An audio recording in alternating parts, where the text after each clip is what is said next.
नमस्कार विद्यार्थी मित्रों, आज हम कक्षा 12 अर्थशास्त्र विषय पाठ 8 कृषि क्षेत्र।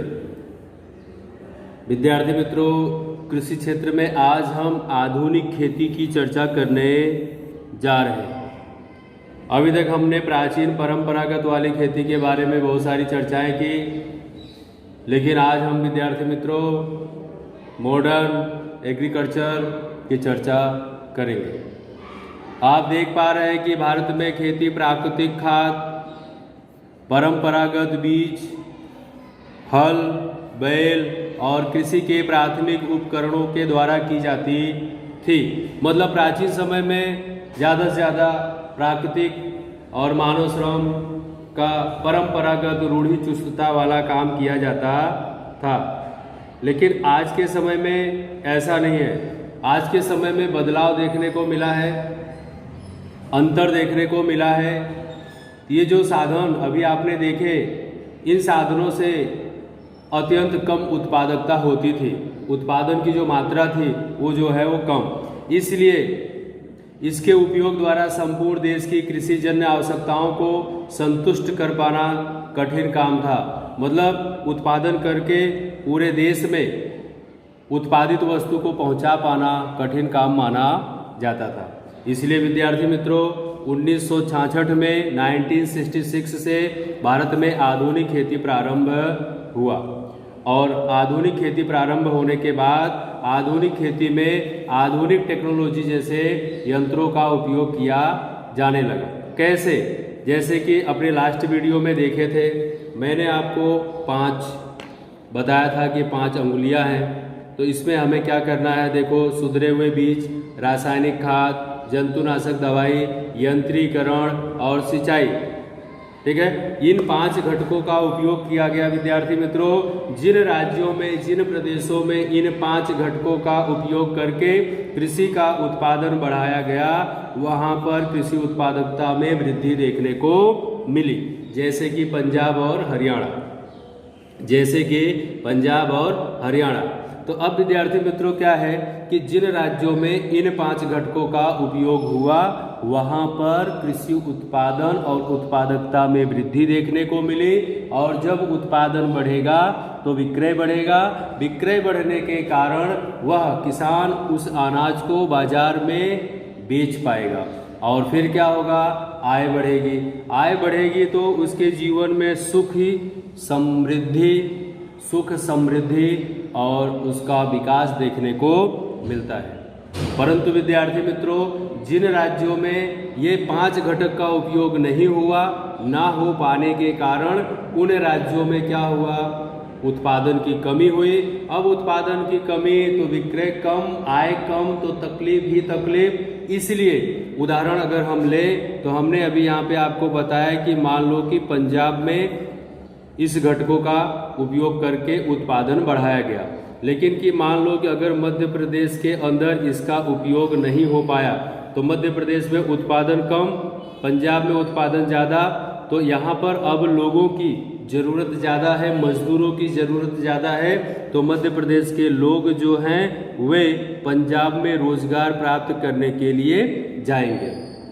इसी के साथ साथ विद्यार्थी मित्रों, जिन राज्यों में उत्पादन कम हुआ पंजाब, या जिन राज्यों में उत्पादन अधिक हुआ, तो अधिक उत्पादित राज्यों से कम उत्पादन वाले राज्यों में अनाज को भेजा, निर्यात आयात किया जा सकता है। इस तरह से विद्यार्थी मित्रों कृषि उत्पादन में असाधारण बढ़ोतरी देखने को मिली, और जिसे कृषि क्रांति के रूप में जाना जाता है। यह क्रांति कृषि क्षेत्र में होने से, यह क्रांति किस क्षेत्र में होने से? कृषि क्षेत्र में होने से इसे हरित क्रांति का नाम भी दिया गया। मोस्ट आईएमपी पॉइंट है विद्यार्थी मित्रों, आपको बोर्ड की एग्जाम में कई बार पूछा जा चुका है, पूछा जाने की संभावना भी बनती है। इसलिए आप इसे ध्यानपूर्वक समझें और सुनें।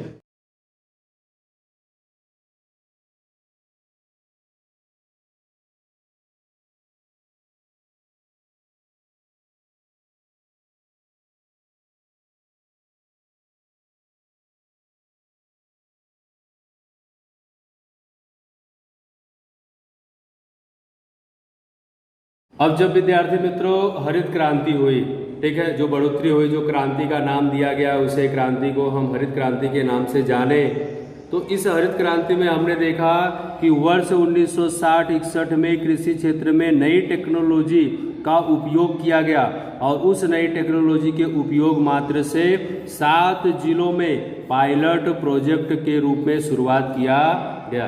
कितने? 7 जिलों में पायलट प्रोजेक्ट शुरू किया जाता है, जिससे शुरुआत में क्या है, IADP का पूरा नाम है इंटेंसिव एग्रीकल्चरल डिस्ट्रिक्ट प्रोग्राम, जो यहाँ पर लिखा हुआ है। और विद्यार्थी मित्रों, अर्थात इसका मतलब अगर हम समझें तो जिलों के लिए सघन कृषि कार्यक्रम के रूप में जाना गया।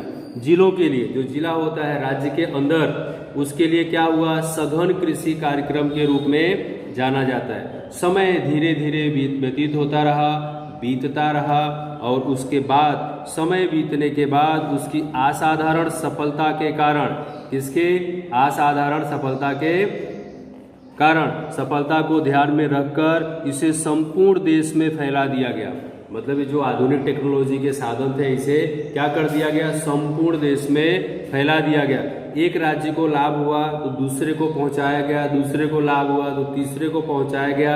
इस तरह से पूरे देश में इसको बढ़ावा दिया गया और बढ़ाया भी गया, ताकि लोगों को इसका लाभ अच्छी तरह से मिल सके। इस सघन कृषि कार्यक्रम को ऊंची उत्पादकता देने वाली जाति का कार्यक्रम के रूप में भी जाना जाता है। मतलब ऊंची उत्पादकता देने वाली जाति के रूप में भी जाना जाता है, जिसे हरित क्रांति के नाम से जानते हैं। कौन सी क्रांति के नाम से जानते हैं विद्यार्थी मित्रों? हरित क्रांति के नाम से जानते हैं। इसके अलावा इसे आधुनिक खेती, आधुनिक कृषि टेक्नोलॉजी कार्यक्रम के नाम से, अथवा बीज, खाद और पानी की टेक्नोलॉजी के कार्यक्रम के रूप में भी जाना जाता है। विद्यार्थी मित्रों, मोस्ट IMP पॉइंट है ये, बोर्ड के अंदर कई बार पूछा जा चुका है। बोर्ड के अंदर इसके प्रश्न बनते हैं, हरित क्रांति के नाम बताइए, हरित क्रांति अर्थात क्या, ठीक है। तो इस तरह से हरित क्रांति के अन्य नाम बताइए, इस तरह से घुमा के प्रश्न पूछा जाता है। आपको घबराने की जरूरत नहीं है। आपको क्या करना है कि इसे अच्छी तरह से सुनना है, पढ़ना है, याद करना है और बोर्ड की एग्जाम में अच्छी तरह से इसे लिखकर आना है। धन्यवाद।